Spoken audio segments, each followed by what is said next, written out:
Welcome to my channel. আজকে রান্না করব ডিমের পরোটা। একটা বাটির মধ্যে ময়দা নিয়ে নুন নিয়ে আর একটু অল্প অল্প জল দিয়ে ভালো করে ডোটা মেখে নিতে হবে, ডোটা যাতে নরম হয়।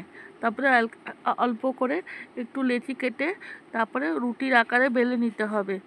নিয়ে সামনেটা ফোল্ড করব, পেছনটা ফোল্ড করব, সাইড দুটো ফোল্ড করে চৌকো আকারে তৈরি করতে হবে। তারপরে আবার একটুখানি ময়দা দিয়ে পরোটাটা বেলে নিতে হবে, বেলে নিয়ে রাখতে হবে।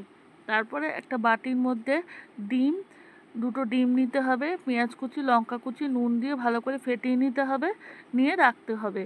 তারপরে একটা চাটুর মধ্যে ওই পরোটাটা যে বেলে রেখেছিলাম সেটা হালকা মতন সেঁকে নিয়ে অল্প অল্প তেল দিয়ে এপিট ওপিট করে সেঁকতে হবে।